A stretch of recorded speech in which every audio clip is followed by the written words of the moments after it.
Hello, good morning everyone. आज हम human anatomy के एक बहुत ही इम्पॉर्टेंट टॉपिक को पढ़ने वाले हैं, जो कि है बोन्स। ठीक है, बोन का structure and function of bone, axial skeletal और अपेंडिकुलर स्केलेटन, ये हम इसमें पढ़ने वाले हैं। ठीक है, जब भी हम अपनी बॉडी के बारे में सोचते हैं तो सबसे पहले मसल्स का नाम आता है, लेकिन सिर्फ मसल से बॉडी का शेप मेंटेन नहीं होता। मसल्स को एक स्ट्रॉन्ग फ्रेमवर्क की ज़रूरत होती है। ठीक है, और ये फ्रेमवर्क बोन्स प्रोवाइड करती है। देखो, हम जब अपनी बॉडी के बारे में सोचते हैं तो हमें मसल्स याद आते हैं। ठीक है, मसल्स बहुत इम्पॉर्टेंट हमें लगते हैं, लेकिन मसल्स इम्पॉर्टेंट नहीं होते, उससे भी ज़्यादा इम्पॉर्टेंट होता है बोन्स। बोन्स क्या करती हैं? मसल्स को फ्रेमवर्क प्रोवाइड करती हैं। ठीक है, मसल्स को फ्रेमवर्क की ज़रूरत होती है और वो क्या करती हैं? फ्रेमवर्क प्रोवाइड करती हैं। अडल्ट ह्यूमन बॉडी में 206 बोन होती हैं। ठीक है, ये सभी बोन्स मिलकर स्केलेटल सिस्टम बनाती हैं। ठीक है, अडल्ट ह्यूमन बॉडी में कितनी बोन्स होती है? 206 बोन होती हैं, और ये सभी बोन्स मिलकर स्केलेटल सिस्टम को बनाती हैं। स्केलेटल सिस्टम हमारी बॉडी को सपोर्ट देता है। स्केलेटल सिस्टम क्या करता है? हमारी बॉडी को सपोर्ट देता है।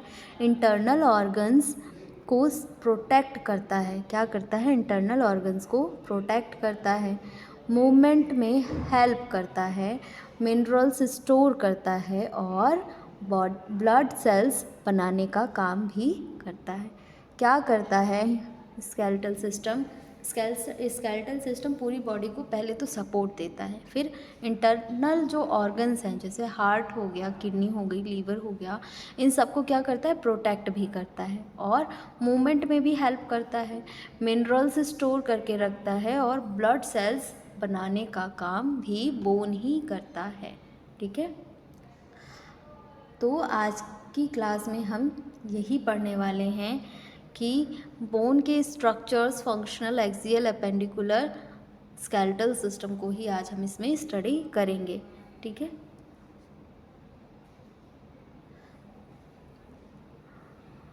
तो चलिए स्टार्ट करते हैं। सबसे पहले हम एक टिपिकल लॉन्ग बोन की स्ट्रक्चर को समझते हैं।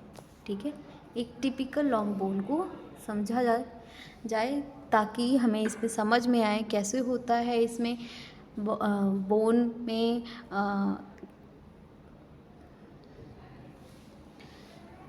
में कैसे मिनरल्स स्टोर होते हैं, कैसे ब्लड सेल्स बनते हैं, तो इसमें अभी ये हम पढ़ेंगे। ठीक है, बहुत से स्टूडेंट सोचते हैं कि बोन सिर्फ एक हार्ड स्ट्रक्चर होती है। ठीक है, मैंने भी, जब मुझे भी एनाटॉमी पढ़ाई गई थी तो मैंने भी यही सोचा था, उसमें कोई भी ब्लड सेल्स नहीं बनते, कुछ भी उसमें नहीं बनता, उसमें कैसे मिनरल्स स्टोर होंगे, उसमें कैसे ब्लड बनेगा, हम नहीं जानते थे इसके बारे में। ठीक है, लेकिन जब हमने इसको पढ़ा, हमें पढ़ाया गया, तब हमें पता चला कि ये बोन एक लिविंग टिश्यू है। ठीक है, हमें पहले क्या लगता था? ये सिर्फ एक हार्ड स्ट्रक्चर है, लेकिन रियलिटी में बोन एक क्या है? लिविंग टिश्यू है। इसके अंदर blood vessels, nerves, connective tissue और बोन सेल्स प्रेजेंट होती हैं। इसके अंदर क्या क्या होती हैं? ब्लड वेसल्स होती हैं, नर्व्स होती हैं, कनेक्टिव टिश्यूज़ होते हैं और बोन सेल्स प्रेजेंट होते हैं। अब हम इसके पार्ट्स को एक एक करके समझते हैं। ठीक है, जैसे इसमें फर्स्ट पार्ट क्या दिया हुआ है? Articular cartilage. आर्टिकुलर कार्टिलेज में दिया हुआ है लॉन्ग बोन के दो एंड पर एक स्मूथ कवरिंग होती है। लॉन्ग बोन के दोनों एंड्स पर एक स्मूथ कवरिंग होती है, जिसे आर्टिकुलर कार्टिलेज कहते हैं। अब इसका फंक्शन क्या है? बोन के बीच फ्रिक्शन को कम करना। बोन के बीच के फ्रिक्शन को कम करना। ठीक है, और शॉक एब्जॉर्बर की तरह काम करता है। और किसकी तरह काम करता है? शॉक एब्जॉर्बर की तरह ये काम करता है। जॉइंट मूवमेंट को स्मूथ बनाता है, जॉइंट मूवमेंट को स्मूथ बनाता है। अब मैं आपको इसका एक एग्जांपल दे दूं, जैसे जब हम वॉक, रन या स्टेयर्स चढ़ते हैं तब नी जॉइंट पर काफ़ी प्रेशर पड़ता है, ठीक है। अगर आर्टिकुलर कार्टिलेज ना हो तो बोन्स डायरेक्टली एक दूसरे से रब करेंगी और सीवियर पेन होगा। इसीलिए कार्टिलेज जॉइंट को डैमेज होने से बचाता है। इसीलिए कार्टिलेज क्या करता है, जॉइंट को डैमेज होने से बचाता है। अब आता है स्पंजी बोन, ठीक है। स्पंजी बोन, इसको कैंसलस बोन भी बोलते हैं। आर्टिकुलर कार्टिलेज के नीचे स्पंजी बोन प्रेजेंट होती है, ठीक है। कौन सी बोन प्रेजेंट होती है, स्पंजी बोन प्रेजेंट होती है। इसमें बहुत सारे छोटे छोटे स्पेसेस होते हैं जिन्हें ट्यूबरकुली कहते हैं। जिन्हें क्या कहा जाता है, ट्यूबरकुली कहा जाता है। देखिए इमेज में आपको ये बहुत छोटे छोटे स्पेसेस इसमें नज़र आ रहे होंगे। इन्हें क्या कहते हैं, ट्यूबरकुली कहते हैं। इन स्पेस के अंदर रेड बोन मैरो होते हैं। इन्हीं स्पेस के अंदर क्या होता है, रेड बोन मैरो होता है।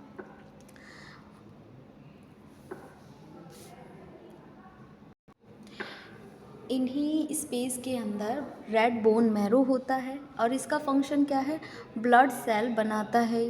बोन का वेट कम रखता है और बोन को लाइट वेट और स्ट्रॉन्ग बनाता है। बोन को लाइट वेट और स्ट्रॉन्ग बनाता है। अगर बोन कम्प्लीटली कॉम्पैक्ट होती तो बॉडी का वेट बहुत ज़्यादा होता है, ठीक है। अगर बोन कम्प्लीटली कॉम्पैक्ट होती तो बॉडी का वेट बहुत ज़्यादा हो जाता, ठीक है। अब आते हैं कॉम्पैक्ट बोन पे, कॉर्टिकल बोन भी इसे कहा जाता है। तो बोन की आउटर लेयर को कॉम्पैक्ट बोन या कॉर्टिकल बोन कहते हैं। बोन की आउटर लेयर को क्या कहते हैं, कॉम्पैक्ट बोन या फिर कॉर्टिकल बोन कहते हैं। ये बोन का सबसे हार्ड और डेंस पार्ट होता है। ये क्या होता है, बोन का सबसे हार्ड और डेंस पार्ट होता है। फंक्शन इसके क्या है, इसका फंक्शन बोन को स्ट्रेंथ देता है और बॉडी वेट को सपोर्ट करता है, फ्रैक्चर से प्रोटेक्शन देता है।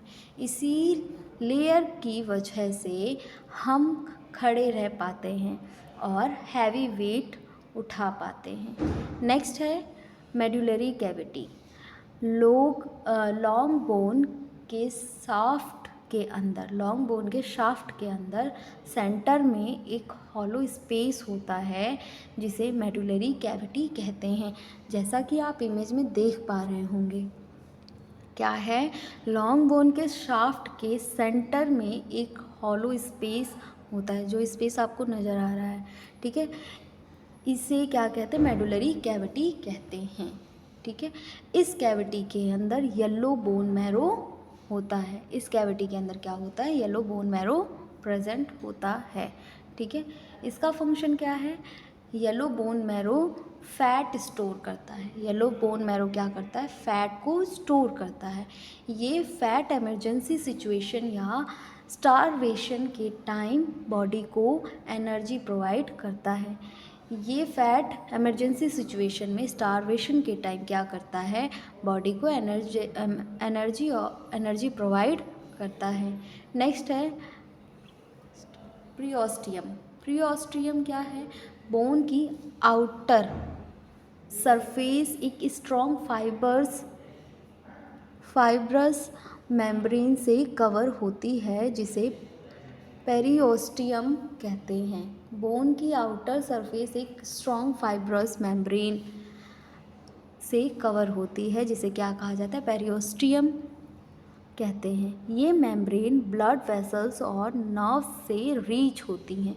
ये मेम्ब्रेन किससे रीच होती है, ब्लड वेसल्स और नर्व से रीच होती हैं। और इनका फंक्शन क्या होता है, बोन को न्यूट्रिशन प्रोवाइड करती हैं। ये क्या करती हैं, बोन को न्यूट्रिशन प्रोवाइड करती हैं, बोन की ग्रोथ में हेल्प करती हैं, फ्रैक्चर हीलिंग शुरू करती हैं और मसल और टेंडन को अटैचमेंट प्रोवाइड करती हैं, ठीक है। अब क्लिनिकल पॉइंट इसका क्या है, जब किसी बोन में फ्रैक्चर होता है तो हीलिंग का प्रोसेस सबसे पहले पेरियोस्टियम से ही स्टार्ट होता है, ठीक है। नेक्स्ट है ब्लड वेसल्स एंड नर्व्स। अब भाई बोन है तो बोन में ब्लड वेसल्स और नर्व्स तो होंगी, ठीक है। बोन लिविंग टिश्यू है, इसीलिए इन्हें ब्लड सप्लाई मिलती है। जैसे ब्लड वेसल्स ऑक्सीजन पहुंचाती हैं, न्यूट्रिएंट्स प्रोवाइड करती हैं, बोन सेल्स को हेल्दी रखती हैं, ठीक है। नर्व्स की वजह से फ्रैक्चर के टाइम सीवियर पेन फील होता है, इसीलिए फ्रैक्चर पेशेंट को बहुत ज़्यादा पेन होता है, ठीक है। नेक्स्ट है इसमें फंक्शन ऑफ बोन। तो अब हम बोन्स के इम्पॉर्टेंट पार्ट को समझेंगे। जैसे फंक्शन, तो फंक्शन में दिया हुआ है सपोर्ट, ठीक है। फंक्शन में दिया हुआ है सपोर्ट। बोन हमारी बॉडी का फ्रेमवर्क बनाती है। बोन क्या करती है, हमारी बॉडी का फ्रेमवर्क बनाती है।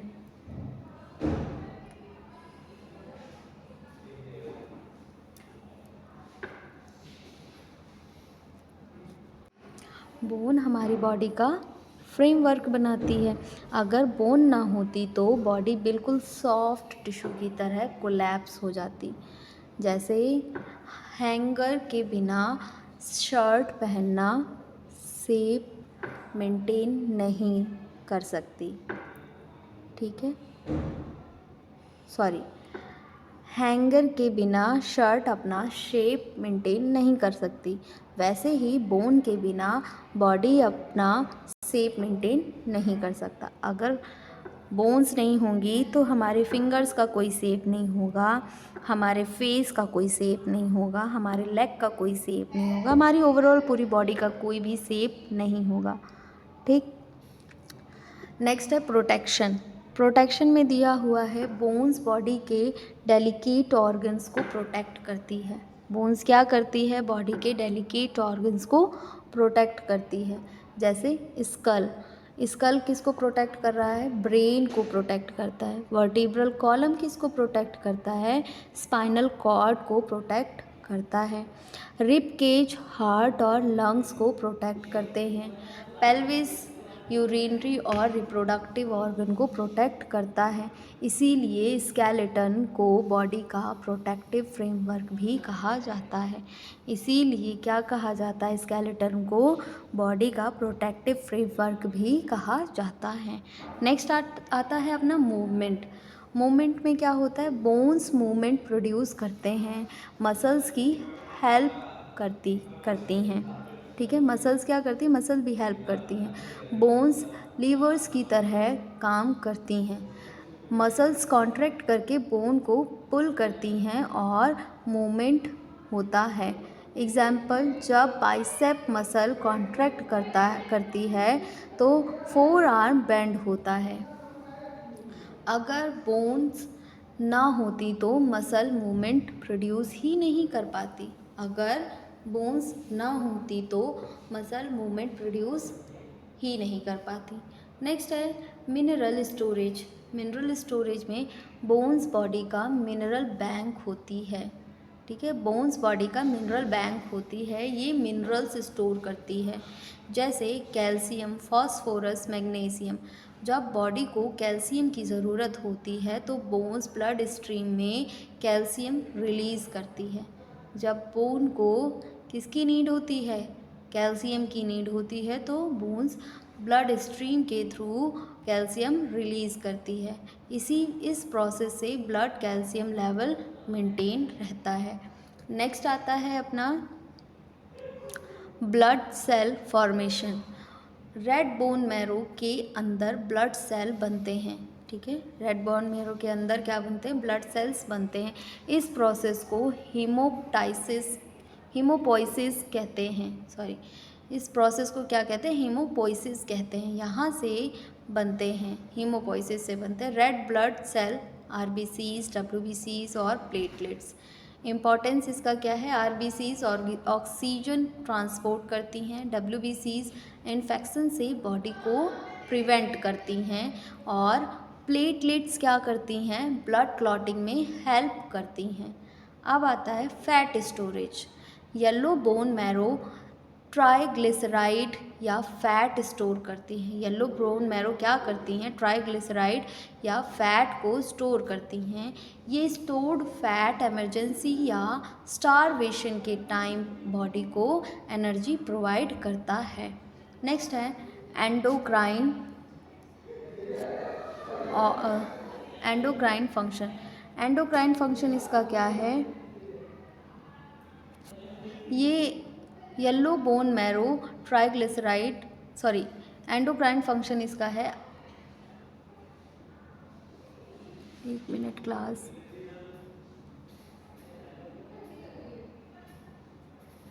जैसा कि हम जानते हैं कि बोन्स सिर्फ सपोर्ट ही नहीं देती बल्कि हॉर्मोन्स भी रिलीज़ करती है। सबसे इम्पॉर्टेंट हार्मोन है इसमें ऑस्टियोकैल्सिन और इसका फंक्शन क्या है, बोन मेटाबॉलिज्म रेगुलेट करती है, बोन का मेटाबॉलिज्म रेगुलेट करती है, ब्लड शुगर रेगुलेशन में हेल्प करता है, एनर्जी मेटाबॉलिज्म को इन्फ्लुएंस करता है। इसीलिए बोन को एक एंडोक्राइन ऑर्गन भी माना जाता है। ठीक है,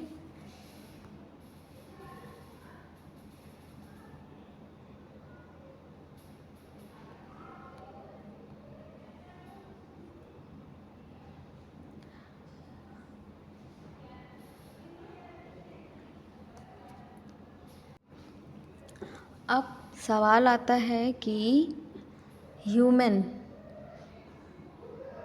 बॉडी की 206 बोन्स को किस बेसिस पर डिवाइड किया गया है। तो ह्यूमन स्केलेटन को दो मेजर पार्ट में डिवाइड किया गया है, एक है एक्सियल स्केलेटन और एक है अपेंडिकुलर स्केलेटन। तो ये डिवीज़न बॉडी के लोकेशन और फंक्शन के बेसिस पर किया गया है।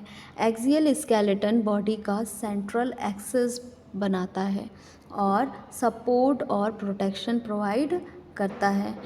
अपेंडिकुलर स्केलेटन बॉडी के ऊपर और लोअर लिम्ब बनाता है और मूवमेंट में हेल्प करता है।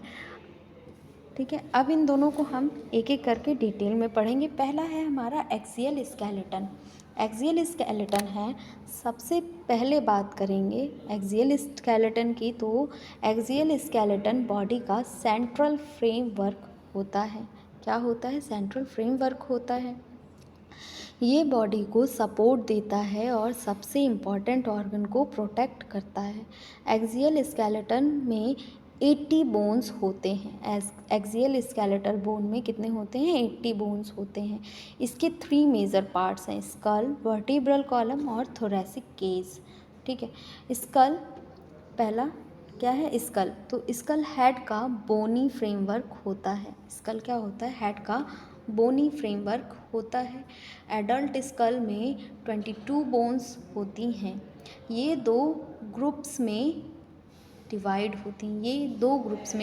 होती हैं। क्रेनियल बोन्स में 8 बोन्स होती हैं। ये बोन्स ब्रेन को सराउंड और प्रोटेक्ट करती हैं। ये बोन्स क्या करती हैं, ब्रेन को सराउंड और प्रोटेक्ट करती हैं।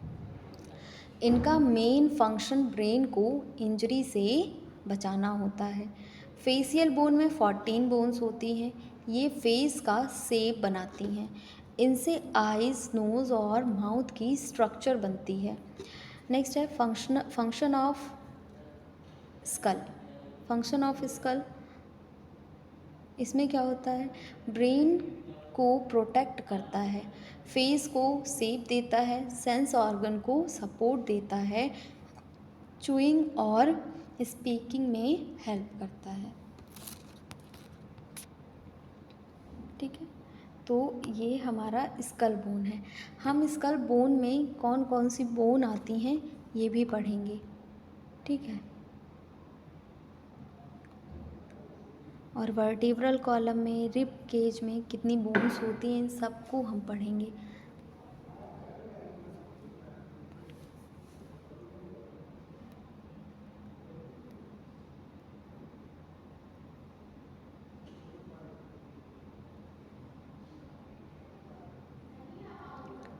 चलिए ठीक है, तो इसमें क्या दिया हुआ है, अगर स्कल फ्रैक्चर हो जाए तो ब्रेन इंजरी का रिस्क बहुत बढ़ जाता है। ठीक, इसीलिए हेड इंजरी को इमरजेंसी माना जाता है। नेक्स्ट है वर्टिब्रल कॉलम। वर्टिब्रल कॉलम को बैकबोन या स्पाइन भी कहा जाता है। ये बॉडी का मेन सपोर्टिंग पिलर होता है। एडल्ट में टोटल 33 वर्टिब्रे डेवलप होती हैं। कितनी होती हैं? 33 वर्टिब्रे होती हैं। 7 cervical 12 thoracic 5 lumbar 5 sacral fused होती हैं। 4 कॉक्सियल, ये भी 4 कॉक्सियल जो हैं ये भी फ्यूज्ड होती हैं। एडल्ट स्केलेटन में फ्यूज्ड होने के बाद कॉमनली 26 बोन काउंट की जाती हैं और इनका फंक्शन स्पाइनल कॉर्ड को प्रोटेक्ट करना और बॉडी को सपोर्ट देना और स्टैंडिंग पोस्चर मेंटेन करना और ट्रंक मूवमेंट में हेल्प करना। ठीक है, नेक्स्ट है thoracic cage.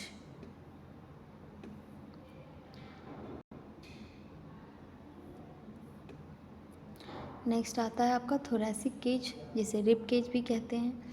Thoracic cage chest का प्रोटेक्टिव फ्रेमवर्क होता है। ये बना होता है 12 पेयर ऑफ रिब से। 24 होती हैं इसमें बोन्स और स्टर्नम 1 होता है। Type of ribs, true ribs 1 से 7 होती हैं। ठीक है, और डायरेक्टली स्टर्नम से अटैच्ड होती है। ये डायरेक्टली स्टर्नम से अटैच्ड होती है। फॉल्स रिब 8 से 10 पेयर की होती हैं। इनडायरेक्टली स्टर्नम से अटैच्ड होती हैं। रिब फ्लोटिंग रिब 11 और 12, जो 11 और 12 वाली पेयर्स हैं ये फ्लोटिंग रिब होती हैं। इनका इंटीरियर अटैचमेंट नहीं होता और इनका फंक्शन क्या है, हार्ट को प्रोटेक्ट करता है और लंग्स को प्रोटेक्ट करता है, ब्रीदिंग में हेल्प करता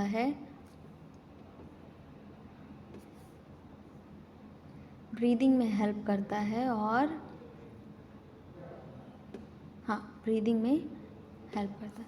इसी वजह से फिजियोथेरेपिस्ट ब्रीदिंग एक्सरसाइज करवाता है ताकि लंग्स की फंक्शन बनी रहे। ठीक है, तो हमने अपना पढ़ा आज एक्सियल बोन। एक्सियल बोन को यहाँ पर स्कल बोन रखा हुआ है, एक पूरा स्ट्रक्चर रखा हुआ है। हम लैब में चल के उसे एक बार डिटेल में पढ़ेंगे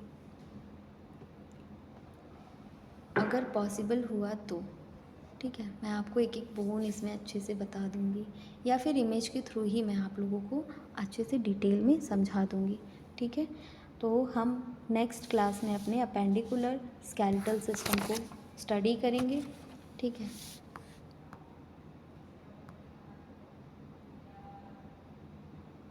तो आप लोगों को एक नोटिस देना है, जो है अगर आपने BMS, BHMS, BUMS, BNYS किया है तो लीगल वे में प्राइमरी स्टेज पे एलोपैथिक प्रैक्टिस अगर आप लोग करना चाहते हैं तो आपके लिए लीगल गवर्नमेंट कोर्स है जिसका नाम है CCH।